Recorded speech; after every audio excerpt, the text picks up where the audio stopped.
Hello, my name is Natasha Rose. I am the owner and founder of Cakeaholics by Natasha Rose.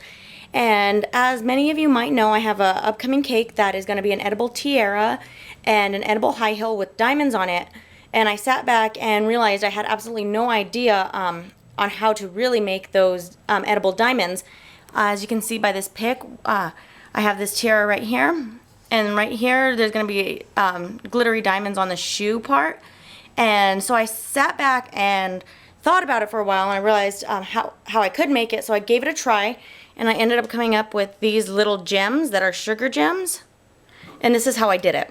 Okay, first off, you're going to want to start off with about a half a cup of sugar, just raw granulated sugar. Then you're going to need 2 teaspoons of water.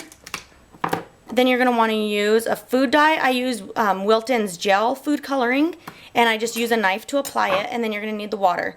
So first off, oh, and also you're going to need the squeeze of about a fourth of a half of a lemon.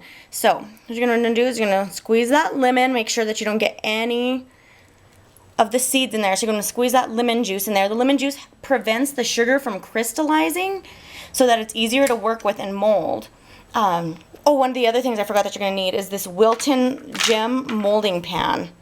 And you're going to want to lightly spray that with a light vegetable oil, like a spray vegetable oil, which I have already done.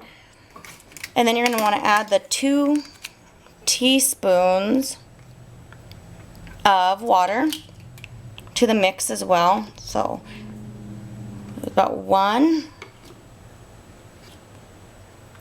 2.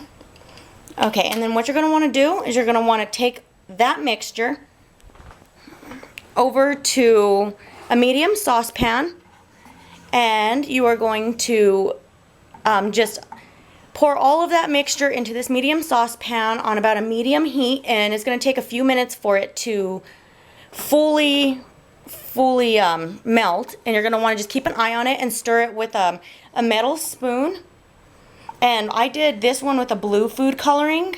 As you can see, it's like a really dark blue to give it like a black diamond effect, because the black diamonds are a little in style right now, even though I'll be using a light pink diamond color for my actual cake design. This is just a trial test to make sure that my gems are going to come out right, and they sure did. So now what you're going to want to do is take this medium saucepan, and you're going to want to bring it over. Let's move some of this stuff out of the way. Bring this saucepan over, and you're going to want to work really carefully with this because it will get everywhere. So I've already lined my kitchen counter with a little sheet of parchment paper, and all you do is you stir this up. You're going to want to pull it up, and you're going to want to kind of go over the edges, or else it's going to drip, and go to your mold and just kind of drizzle that chocolate in, or not the chocolate, the sugar, the melted sugar into that. And don't worry if you get it on the sides of the mold, because the spray oil that you have sprayed onto that mold, it'll just slip, the sugar will just slip right off of it. And so you want to go ahead and do a few molds just like that. It'll kind of set itself, and you've got to work really diligently and quickly and precise with the sugar, because as you can tell, the sugar is already starting to dry and get hard, like a glass. It'll become like a glass in that pan. So just work a few of those.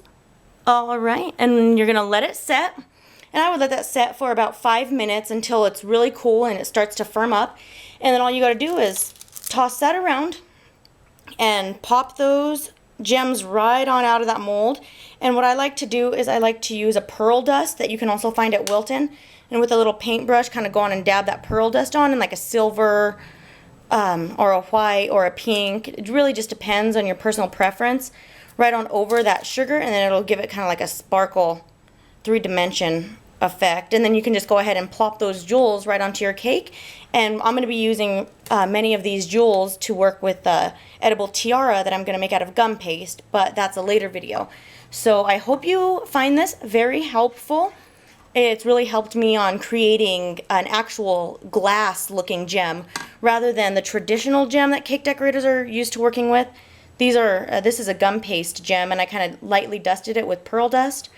I wanted a more glass look. One note is to make sure you wash your hands and keep your hands free of lotion, because that sugar tends to pick up your fingerprints.